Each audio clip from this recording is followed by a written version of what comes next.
Good morning friends, मैं नुपुर तेजस्वी आप सभी का स्वागत करती हूँ हमारे शो डेली डोज पर।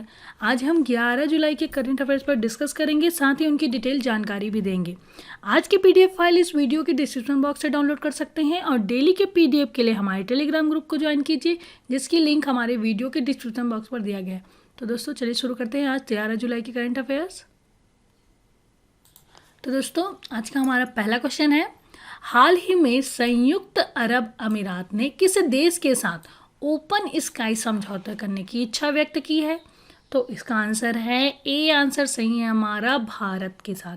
हाल ही में संयुक्त अरब अमीरात ने भारत के साथ एक खुला आकाश समझौता यानी ओपन स्काई समझौते करने की इच्छा व्यक्त की है।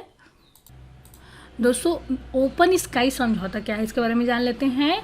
ओपन स्काई समझौते दो देशों के मध्य द्विपक्षीय समझौता होता है, जिसके तहत दोनों देश अंतर्राष्ट्रीय यात्री एवं कार्गो सेवा प्रदान करने हेतु अपनी अपनी एयरलाइंस के लिए अधिकार प्रदान करने के लिए आपस में बातचीत करते हैं, और यह अंतर्राष्ट्रीय यात्रियों एवं कार्गो उड़ानों के विस्तार को बढ़ावा देता है। और वायु सेवा समझौता क्या है, इस बारे में जान लेते हैं। भारत ने 109 देशों के साथ वायु सेवा समझौता किया है, जिनमें संयुक्त अरब अमीरात शामिल है, और इस समझौते में उड़ानों, सीटों, लैंडिंग बिंदुओं एवं कोड शेयर की संख्या से संबंधित विभिन्न पहलू शामिल किए जाते हैं, किंतु यह समझौता दो देशों के बीच असीमित संख्या से उड़ानों की अनुमति नहीं देता है। भारत और संयुक्त अरब अमीरात के बीच ओपन स्काई समझौते दोनों देशों के चयनित शहरों के मध्य असीमित संख्या में उड़ानों की अनुमति देगा। और साथ ही दोस्तों भारत की ओपन स्काई नीति, इसके बारे में जान लेते हैं। भारत सरकार की वर्ष 2016 की राष्ट्रीय नागरिक उड्डयन नीति दक्षिण एशियाई क्षेत्रीय सहयोग संगठन देशों के साथ नई दिल्ली से 5000 किलोमीटर के दायरे में आने वाले देशों के साथ पारस्परिक आधार पर ओपन स्काई हवाई सेवा समझौते में अपनाने की अनुमति देती है। इसका तात्पर्य है कि नई दिल्ली से 5000 किलोमीटर की दूरी वाले देश एक द्विपक्षीय समझौता कर सकते हैं और आपस में उन उड़ानों की संख्या निर्धारित कर सकते हैं जिसे उनकी एयरलाइंस दोनों देशों के बीच संचालित करती है। भारत ने ग्रीस, जमैका, गुयाना, फिनलैंड, संयुक्त राज्य अमेरिका, जापान आदि के साथ ओपन स्काई एग्रीमेंट किया है। तो दोस्तों ये तो था ओपन स्काई समझौते के बारे में, और संयुक्त अरब अमीरात ने भारत के साथ एक ओपन स्काई समझौते करने की इच्छा व्यक्त की है। अगला क्वेश्चन है दोस्तों हमारा, रक्षा मंत्री राजनाथ सिंह ने जम्मू और कश्मीर में नियंत्रण रेखा के करीब के क्षेत्रों में कितने पुलों का उद्घाटन किया? इसका आंसर है सी। आंसर सही हमारा, 6 पुलों का उद्घाटन किया। तो दोस्तों जम्मू कश्मीर के हीरानगर और अखनूर सेक्टर के बॉर्डर रोड ऑर्गेनाइजेशन BRO के द्वारा बनाए गए 6 पुलों को राजनाथ सिंह ने वीडियो कॉन्फ्रेंसिंग के जरिए उद्घाटन किया, और सामरिक महत्व वाले इन 6 पुलों को बनने में इस एरिया में 100 गांव और सुरक्षा बलों की कई अग्रिम सीमा चौकियों के सीधा संपर्क नेशनल हाईवे से जुड़ गया है। तो दोस्तों ये 6 ब्रिज जिसका उद्घाटन रक्षा मंत्री राजनाथ सिंह ने किया। जम्मू कश्मीर में टरन्ना ब्रिज 160 मीटर का, टरन्ना सेकंड ब्रिज है 300 मीटर का, पलवाना ब्रिज 91 मीटर का, और गोंडवाला ब्रिज बना है 191 मीटर का। उसके साथ ही पहाड़ी वाला ब्रिज बना है 61 मीटर का, और पन्याली ब्रिज बना है 31 मीटर का। ये 6 ब्रिज का उद्घाटन किया रक्षा मंत्री राजनाथ सिंह ने जम्मू कश्मीर के हीरानगर और अखनूर सेक्टर में, जिसको किसने बनाया है? BRO के द्वारा बनाया गया है, बॉर्डर रोड ऑर्गेनाइजेशन के द्वारा इन 6 पुलों को बनाया गया है, और राजनाथ सिंह के द्वारा वीडियो कॉन्फ्रेंसिंग के जरिए इसका उद्घाटन किया। और ये जो पुल है वहाँ के उस एरिया के 100 गांव और सुरक्षा बलों की कई सीमा चौकियों को सीधा नेशनल हाईवे से जोड़ेगा। और दोस्तों जम्मू कश्मीर के बारे में बात हो रही है, तो हाल ही में जम्मू कश्मीर में कश्मीर केसर को GI टैग दिया गया था, और ऑपरेशन जैकपुट, जिसका मतलब है जम्मू कश्मीर में आतंकियों को सफाया करने वाली इस ऑपरेशन जैकपुट वहाँ चलाया गया। और justice Rajneesh Oswal Jammu Kashmir high court के संविधान की शपथ लेने वाले पहले जस्टिस बने, और जम्मू और कश्मीर राज्य के राज्य विधिक सेवा प्राधिकरण ने सर्व द सीनियर इन्विटेटिव के तहत क्या सर्व द सीनियर इनिशिएटिव तहत हेल्पलाइन सेवा शुरू की है। और हाल ही में देविका और पुनेजा सेतु का शुभारंभ किया गया जम्मू कश्मीर में। और यह जो देविका और पुनेजा सेतु है डोडा और उधमपुर जिले में स्थित है। तो दोस्तों इन चीज़ों को भी याद रखिएगा, जम्मू कश्मीर से रिलेटेड है। दोस्तों आगे बढ़ते हैं। अगला क्वेश्चन है हमारा, किस राज्य ने दूध और डेयरी उत्पादों की शुद्धता सुनिश्चित करने के लिए प्योर फॉर श्योर अभियान की शुरुआत की है। इसका आंसर है ए आंसर सही है हमारा, राजस्थान ने। राजस्थान राज्य सरकार ने दूध और उसके उत्पादों की शुद्धता सुनिश्चित करने के लिए 1 सप्ताह का अभियान प्योर फॉर श्योर शुरू किया है। और यह अभियान 8 जुलाई से 14 जुलाई 2020 तक चलेगा। और अभियान के तहत संभाग स्तर पर उपलब्ध खाद्य परीक्षण प्रयोगशाला में परीक्षण के लिए दूध और डेयरी उत्पादों के नमूने एकत्र किए जाएंगे। खाद्य सुरक्षा अधिकारियों द्वारा दैनिक आधार पर नमूनों की जानकारी खाद्य सुरक्षा अधिकारी द्वारा प्रदान की जाएगी। तो दोस्तों राजस्थान के बारे में बात हो रही है, तो राजस्थान में हाल ही में स्माइल ऐप लॉन्च किया गया था। ऑनलाइन पढ़ाई के लिए स्माइल ऐप लॉन्च किया गया और कोविड-19 के लिए रैपिड टेस्टिंग करने वाला पहला राज्य बना राजस्थान। ठीक है। और इसके साथ ही आयु एवं सेहत साथी ऐप लॉन्च किया गया, जिसके तहत घर बैठे विशेषज्ञ डॉक्टरों से इलाज की सुविधा, नज़दीकी मेडिकल से दवाइयाँ मंगवाने की सुविधा उपलब्ध की जा सकती है इस आयु एवं सेहत साथी ऐप के सहायता से। और दोस्तों राजस्थान के अलवर जिले में देखो अपना देश श्रृंखला के अंतर्गत गंतव्य सरिस्का टाइगर रिजर्व शीर्षक के 13वें वेबिनार का आयोजन किया गया। ठीक है, राजस्थान में। और इसके साथ ही राजस्व नुकसान से निपटने के लिए इंडियन मेड फॉरेन लिकर पर उत्पाद शुल्क 10% बढ़ाने का निर्णय लिया गया राजस्थान सरकार के द्वारा। तो ये था राजस्थान सरकार ने हाल ही में जो ऐप लॉन्च किए और वहाँ जो भी और इसके साथ ही राजस्थान की स्थापना हुई थी 1 नवंबर 1956 में। राजधानी है जयपुर। मुख्यमंत्री हैं अशोक गहलोत जी, राज्यपाल हैं कलराज मिश्रा और चीफ जस्टिस हैं इंद्रजीत महंते। तो दोस्तों इन चीज़ों को भी याद रखिएगा। ओके, चलिए आगे बढ़ते हैं। अगला क्वेश्चन है हमारा, विदेशी समाचार वितरक संगठन मल्टी सिस्टम ऑपरेटर ने किस देश में भारत के सभी निजी न्यूज़ चैनलों पर रोक लगा दी है। इसका आंसर है भारत। भारतीय निजी न्यूज़ चैनलों पर प्रतिबंध का फैसला विदेशी समाचार वितरक संगठन मल्टी सिस्टम ऑपरेटर द्वारा भारत के राष्ट्रीय समाचार नेटवर्क दूरदर्शन को छोड़कर सभी निजी चैनलों पर रोक लगा दी है। अगला क्वेश्चन है हमारा, आयुर्वेदिक चिकित्सक और शोधकर्ता ने भारत और किस देश में कोरोना वायरस के खिलाफ बचाव हेतु आयुर्वेदिक दवाओं का संयुक्त क्लिनिकल परीक्षण शुरू करने की योजना बना रहे हैं। इसका आंसर है सी आंसर सही है हमारा, अमेरिका। आयुर्वेद के जरिए कोरोना का इलाज ढूंढने के लिए भारत और अमेरिका में आयुर्वेदिक चिकित्सक और शोधकर्ता एक साथ मिलकर क्लिनिकल ट्रायल शुरू करने जा रहे हैं। और प्रख्यात भारतीय अमेरिकी वैज्ञानिक, शिक्षाविदों, डॉक्टरों के एक समूह के साथ वर्चुअल इंटरेक्शन के जरिए अमेरिकी राजदूत तरनजीत सिंह संधू ने आगे संस्थागत व्यवस्थाओं के विशाल नेटवर्क में दोनों देशों के बीच वैज्ञानिक समुदाय को कोरोना वायरस के खिलाफ लड़ाई में एक साथ ला दिया है। और हमारे संस्थान संयुक्त अनुसंधान, शिक्षण और प्रशिक्षण कार्यक्रमों के माध्यम से आयुर्वेद को बढ़ावा देने के लिए भी सहयोग कर रहे हैं। दोनों देशों के आयुर्वेदिक चिकित्सक और शोधकर्ताओं ने कोरोना वायरस का आयुर्वेदिक इलाज खोजने के लिए क्लिनिकल ट्रायल शुरू करने की योजना बना रहे हैं। और साथ ही दोस्तों अमेरिका की राजधानी है वाशिंगटन डीसी, मुद्रा है अमेरिकन डॉलर और राष्ट्रपति है डोनाल्ड ट्रंप। अगला क्वेश्चन है हमारा, हाल ही में किस एयरोस्पेस कंपनी ने IAF को 22 अपाचे हमले हेलीकॉप्टरों के अंतिम 5 वितरित किए हैं। इसका आंसर है डी आंसर सही है हमारा, बोइंग ने। अमेरिकी एरोस्पेस प्रमुख बोइंग ने भारत चीन सीमा स्टैंड ऑफ के बीच पिछले महीने 22 अपाचे हमले के हेलीकॉप्टरों के अंतिम 5 को भारतीय वायुसेना को दिया और बेड़े अब वास्तविक नियंत्रण रेखा के साथ प्रमुख एरोबेस में तैनात परिसंपत्तियों का हिस्सा है। अगला क्वेश्चन है, किस पेमेंट बैंक ने नाबालिग बच्चों के लिए भविष्य बचत खाता लॉन्च किया है। इसका आंसर है बी आंसर सही है हमारा, फिनो पेमेंट बैंक ने। फिनो पेमेंट बैंक लिमिटेड ने बच्चों के लिए खास बचत खाता लॉन्च किया है और फिनो पेमेंट बैंक ने 10 से 18 साल की उम्र नाबालिग के लिए भविष्य बचत खाता लॉन्च किया। इस खाते को मामूली रकम के साथ खुलवाया जा सकता है और बैंक ने अभी भविष्य सेविंग अकाउंट को यूपी, बिहार और मध्य प्रदेश में शुरू किया है। इसे बच्चों की खास जरूरतों के लिहाज से बनाया गया है और भविष्य बचत खाते पर कई तरह के फायदे मिलेंगे। इसके साथ ही दोस्तों फिनो पेमेंट बैंक के सीईओ हैं आशीष आहूजा जी, हेडक्वार्टर है मुंबई और टैगलाइन है कदर आपके मेहनत की। क्या है टैगलाइन? कदर आपके मेहनत की। और Fino payment bank joint venture है आईसीआईसीआई बैंक का।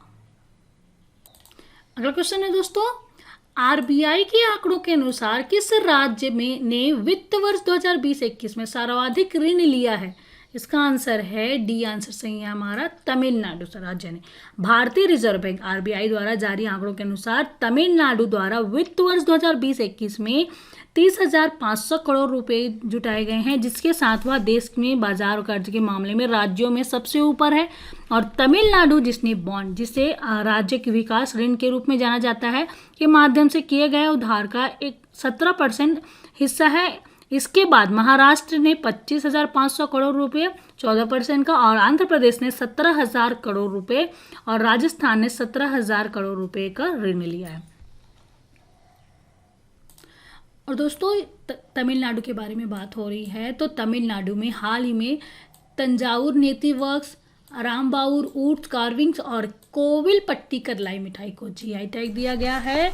और वहाँ कर्मचारियों की सेवानिवृत्ति आयु 58 से बढ़ाकर 59 कर दिया गया है, ये भी याद रखिएगा दोस्तों। और इसके साथ ही केंद्र सरकार ने तमिलनाडु के साथ मिलकर आरोग्य सेतु IVRS सुविधा शुरू की है, ठीक है, याद रखिएगा। इसके साथ ही भारत सरकार ने विश्व बैंक समूह के साथ मिलकर तमिलनाडु में 2 परियोजनाएं के समझौता किया। 2 परियोजनाओं के लिए समझौता किया किसने? भारत सरकार ने विश्व बैंक समूह के साथ मिलकर तमिलनाडु की 2 परियोजनाओं के साथ समझौता किया है, तो ये याद रखिएगा दोस्तों। और इसके साथ ही बता दें तमिलनाडु की स्थापना हुई थी 1 नवंबर 1956 में। राजधानी है चेन्नई। राज्यपाल है बनवारीलाल पुरोहित जी। मुख्यमंत्री है EK पलानीस्वामी। चीफ जस्टिस है अमरेश्वर प्रताप शाही जी। दोस्तों आरबीआई के बारे में भी कुछ जान लेते हैं। हिल्टन यंग कमेटी ने 1926 में सिफारिश पर 1934 में आरबीआई एक्ट पास किया गया था, और जिसके तहत 1935 में आरबीआई की स्थापना 5 करोड़ की इनिशियल कैपिटल के साथ कोलकाता में शुरू की गई और बाद में 1937 में इसे मुंबई स्थानांतरित कर दिया गया। आरबीआई के पहले गवर्नर बने ओसबर्न स्मिथ और पहले भारतीय गवर्नर बने CD देशमुख जी, और प्रेजेंट में गवर्नर है 25th गवर्नर है शक्तिकांत दास जी। और आरबीआई गवर्नर का कार्यकाल 3 साल के लिए होता है। 1949 में आरबीआई का राष्ट्रीयकरण किया गया था। तो दोस्तों आरबीआई के बारे में है, ये भी इन चीज़ों को भी याद रखिएगा। अगला क्वेश्चन है, किस संस्था ने डाटा एक्सचेंज के लिए केंद्रीय प्रत्यक्ष कर बोर्ड के साथ समझौता ज्ञापन पर हस्ताक्षर किया है? इसका आंसर है डी आंसर सही है हमारा, भारतीय प्रतिभूति और विनिमय बोर्ड ने। बाजार नियामक भारतीय प्रतिभूति और विनिमय बोर्ड सेबी ने आंकड़ों और सूचनाओं के परस्पर नियमित आदान प्रदान की सुविधा के लिए केंद्रीय प्रत्यक्ष कर बोर्ड के साथ एक समझौता किया, और समझौता 8 जुलाई से प्रभावी हो गया, जिसके तहत एक सूचना आदान प्रदान संचालन समूह बनाया गया है जो आंकड़ों के आदान प्रदान की स्थिति की समीक्षा करेगी और इसकी प्रणाली के अधिक कारगर बनाने के विषय में समय समय पर बैठक करेगी। अगला क्वेश्चन है हमारा, AIIB Asian infrastructure investment bank ने L&T इंफ्रास्ट्रक्चर फाइनेंस को विभिन्न परियोजनाओं के लिए कितने मिलियन ऋण देने की घोषणा की है? इसका आंसर है ए आंसर सही है हमारा, 50 मिलियन ऋण देने की घोषणा की है। एशियन इंफ्रास्ट्रक्चर इन्वेस्टमेंट बैंक ने L&T इंफ्रास्ट्रक्चर फाइनेंस लिमिटेड को $50 मिलियन का ऋण देने की घोषणा की है, और यह राशि देश में अक्षय ऊर्जा परियोजनाओं के वित्त पोषण के लिए L&T इंफ्रास्ट्रक्चर प्राइवेट लिमिटेड को $100 मिलियन के ऋण समझौते के तहत दी गई पहली किस्त है। इस ऋण को भारत में बड़ी और मध्यम स्तर की पवन और सौर ऊर्जा परियोजनाओं के लिए ऋण देने के लिए बीजिंग आधारित बहुपक्षीय विकास बैंक द्वारा बढ़ाया गया है। एशियन इंफ्रास्ट्रक्चर बैंक द्वारा L&T फाइनेंस होल्डिंग की इकाई के लिए मंजूर किया गया है और $100 मिलियन का ऋण भारत में गैर बैंकिंग वित्तीय कंपनी के लिए AIIB का पहला ऋण है। दोस्तों इतना याद रखिएगा। साथ ही दोस्तों L&T फाइनेंस होल्डिंग्स के प्रबंध निदेशक और CEO हैं दीनानाथ दुबासी जी और AIIB के अध्यक्ष हैं जीन लिकुन और AIIB का मुख्यालय है बीजिंग में। अगला क्वेश्चन है दोस्तों, पेंडेमिक रिस्क पूल की स्थापना की संभावनाओं को देखने के लिए IRDAI ने द्वारा गठित 9 सदस्यीय कार्य समूह का अध्यक्ष कौन है? इसका आंसर है सी आंसर सही हमारा सुरेश माथुर जी। कोविड-19 महामारी से उत्पन्न विभिन्न जोखिमों को दूर करने के लिए भारतीय बीमा विनियामक और विकास प्राधिकरण दो एक महामारी जोखिम पूल स्थापित करने के प्रस्ताव पर विचार कर रहा है, जो कि भविष्य में इसी तरह के संकट के मामले में सुरक्षा भी प्रदान करेगा। नियामक ने IRDAI के कार्यकारी निदेशक सुरेश माथुर की अध्यक्षता में 9 सदस्यीय समिति का गठन किया है, जो पुल के लिए संरचना और संचालन मॉडल की सिफारिश करेगी और 8 सप्ताह के भीतर अपनी रिपोर्ट देगी। अगला क्वेश्चन है दोस्तों, कोविड-19 के कारण एशिया कप क्रिकेट टूर्नामेंट कब तक टाल दिया गया है? इसका आंसर है ए आंसर सही हमारा जून 2021 तक टाल दिया गया है। एशियाई क्रिकेट परिषद ने एशियाई क्षेत्र में कोविड-19 महामारी के बढ़ते मामलों को देखते हुए इस साल सितंबर में होने वाली एशिया कप टूर्नामेंट को जून 2021 तक स्थगित कर दिया है और ACCC ने एक बयान जारी करके बताया कि इस साल टूर्नामेंट की मेजबानी पाकिस्तान को करनी थी, लेकिन उसने श्रीलंका से होस्टिंग राइट्स की अदला बदली की थी। इस वजह से अब श्रीलंका जून 2021 में एशिया कप की मेजबानी करेगा, जबकि PCB 2022 में टूर्नामेंट कराएंगे। इस वजह से 2 साल यह टूर्नामेंट चलेगा। अगला क्वेश्चन है हमारा, भारत डायनेमिक्स लिमिटेड ने रक्षा अनुसंधान एवं विकास संगठन के साथ किस मिसाइल के लिए लाइसेंस और TOT अग्रीमेंट पर हस्ताक्षर किया है? इसका आंसर है बी आंसर सही है हमारा आकाश मिसाइल के लिए।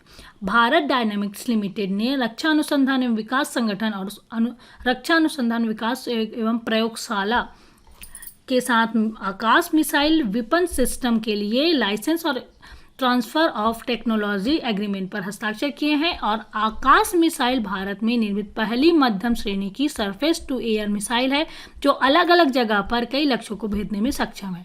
यह मिसाइल 18 किलोमीटर की अधिकतम ऊंचाई पर लगभग 860 मीटर प्रति सेकंड की रफ्तार से वार कर सकती है और आकाश मिसाइल DRDO द्वारा डिजाइन और बनाई गई है और BDL द्वारा निर्मित की गई है। ठीक है, आकाश का उपयोग करके हवा में 30 किलोमीटर की दूरी पर जेट, ड्रोन, सतह से हवा में मार करने वाली मिसाइलों जैसे हवाई लक्ष्यों को गिराया जा सकता है और इस मिसाइल को टैंक और ट्रकों जैसे मोबाइल प्लेटफॉर्मों में भी लॉन्च किया जा सकता है। अगला क्वेश्चन है दोस्तों, Mahavir the soldier who never die किसके द्वारा लिखी गई है? इसका आंसर है सी आंसर सही हमारा ए और बी दोनों संयुक्त रूप से लिखा गया। इसका आंसर है AK श्री कुमार और रूपा श्री कुमार द्वारा लिखा गया है। पुस्तक जिसका शीर्षक है Mahavir the soldier who never die को लेखक हैं AK श्री कुमार और उनकी पत्नी रूपा श्री कुमार द्वारा लिखा गया है। यह पुस्तक जसवंत सिंह रावत के दादाजी और निस्वार्थ प्रेम के बारे में एक देशभक्ति की कहानी है, जो 1962 में नूरनंग की भारत चीन लड़ाई में लड़े गए प्रसिद्ध गढ़वाली सैनिकों में से एक है। पुस्तक रूपा प्रकाशन द्वारा प्रकाशित की गई है और द बुक बेकर्स द्वारा प्रस्तुत की गई है। साथ ही दोस्तों, हाल ही में overdraft saving the Indian saver नामक बुक लिखे थे उर्जित पटेल के द्वारा और the great Indian tea and snake की बुक इसको लिखे हैं कृतिका पांडे के द्वारा लिखा गया है और इस बुक के लिए कृतिका पांडे को कॉमनवेल्थ शॉर्ट स्टोरी प्राइज 2020 का पुरस्कार भी प्रदान किया गया है। ठीक है दोस्तों, इन दोनों बुक्स को भी याद रखिएगा। ठीक है, और Mahavir the soldier who never die book लिखा है AK श्री कुमार और रूपा श्री कुमार के द्वारा। अगला क्वेश्चन है दोस्तों, इसरो अगस्त 2020 में किस उपग्रह को प्राथमिक पेलोड के रूप में लॉन्च करेगा? इसका आंसर है ए आंसर सही हमारा एमेजोनिया 1। भारतीय अंतरिक्ष अनुसंधान संगठन इसरो द्वारा अगस्त 2020 में ब्राजील के अमेजोनिया 1 उपग्रह को ध्रुवीय उपग्रह परीक्षण यान पर लॉन्च करने के लिए पूरी तरह तैयार है और ब्राजील के उपग्रह को स्थानीय रूप से ब्राजील में डिजाइन और प्रशिक्षण किया गया है। यह पृथ्वी अवलोकन के लिए पहला उपग्रह होगा या प्राथमिक पेलोड भी होगा। तो दोस्तों ये तो था 11 जुलाई के करंट अफेयर जिसके बारे में डिस्कस किया। चलिए आगे बढ़ते हैं और static GK based on current affairs पर डिस्कस करते हैं। तो पहला क्वेश्चन है इसमें, नवीन और नवीनीकरण ऊर्जा मंत्रालय द्वारा परामर्श जारी करने से चर्चा में रहे प्रधानमंत्री कुसुम योजना किससे संबंधित है? तो प्रधानमंत्री कुसुम योजना संबंधित है सौर पंपों की स्थापना एवं अन्य कृषि पंपों का सौर पंपों में रूपांतरण से संबंधित है प्रधानमंत्री कुसुम योजना। और अगला क्वेश्चन है, इकोनॉमिस्ट इंटेलिजेंस यूनिट का मुख्यालय कहाँ स्थित है? तो इसका आंसर है इकोनॉमिक्स इंटेलिजेंस यूनिट का मुख्यालय स्थित है लंदन में। तो दोस्तों ये था static GK based on current affairs पर डिस्कस कर लिए। चलिए आगे बढ़ते हैं और 10 जुलाई के करंट अफेयर्स का रिवीजन कर लेते हैं। ठीक है, तो पहला क्वेश्चन है, विश्व चॉकलेट दिवस मनाया गया 7 जुलाई को। दूसरा है, किस प्रौद्योगिकी कंपनी ने 1 लाख युवाओं को डिजिटल स्किल प्रदान करने के लिए नेशनल स्किल डेवलपमेंट कॉरपोरेशन के साथ समझौता किया? उनका नाम है माइक्रोसॉफ्ट ने। WHO के अनुसार दक्षिण पूर्व एशिया क्षेत्र में 2023 के लक्ष्य के पहले खसरा और रूबेला को समाप्त करने वाले 2 देश बन गए हैं मालदीव और श्रीलंका। एशिया का सबसे बड़ा और विश्व का दूसरा सबसे बड़ा data centre Yotta NM1 data centre उद्घाटन किस राज्य में किया गया? इसका आंसर है महाराष्ट्र राज्य में किया गया। और किस राज्य ने पूरे राज्य में 25 करोड़ पौधे लगाने के लिए मिशन वृक्षारोपण 2020 शुरू किया? इसका आंसर है उत्तर प्रदेश राज्य ने। किस राज्य सरकार ने राज्य में उद्योगपतियों और स्थानीय बेरोजगार युवाओं के बीच एक सेतु के रूप में काम करने वाले एक नए महाजॉब्स पोर्टल की शुरुआत की? वह राज्य है महाराष्ट्र। और किस शहर ने टाटा मेमोरियल सेंटर की एक टीम ने लार के नमूनों की मौजूदा RNA वायरस का पता लगाने के लिए रमन स्पेक्ट्रोस्कोपी का प्रयोग किया? वह शहर है मुंबई। भारतीय सेना ने हाल ही में जवानों को फेसबुक, टिकटॉक समेत कितने ऐप डिलीट करने के निर्देश दिए हैं? 89 ऐप्स को डिलीट करने के निर्देश दिया गया है भारतीय सेना के द्वारा। क्वेश्चन है, केंद्र सरकार ने हाल ही में सार्वजनिक क्षेत्र की 3 साधारण बीमा कंपनियों के पूंजी आधार को मजबूत करने और उन्हें अधिक स्थिर बनाने हेतु उनमें कितने करोड़ रुपए की पूंजी डालने की मंजूरी दी है? 12,450 करोड़ रुपए की। और केंद्र सरकार ने हाल ही में कितने लाख करोड़ रुपए का कृषि अवसंरचना कोष स्थापित करने की मंजूरी दी है? 1 लाख करोड़ रुपए की कृषि अवसंरचना कोष स्थापित करने की मंजूरी दी है। और विश्व बैंक ने दूसरी राष्ट्रीय गंगा नदी बेसिन परियोजना के लिए भारत में कितने रुपए देने के समझौता किया है? 3023 करोड़ रुपए देने के समझौता किया। भारत के 66वें शतरंज ग्रैंड मास्टर कौन बने? जी आकाश बने। केंद्रीय खेल मंत्री किरण रिजिजू के अनुसार भारतीय खिलाड़ियों को प्रशिक्षण देने वाले देशी और विदेशी प्रशिक्षकों की प्रशिक्षण अवधि अब कितने साल की होगी? 4 साल की होगी। ब्रिटेन भारत व्यापार परिषद समूह ने किसको अपना नया मुख्य कार्यकारी अधिकारी नियुक्त किया? जयंत कृष्णा जी को।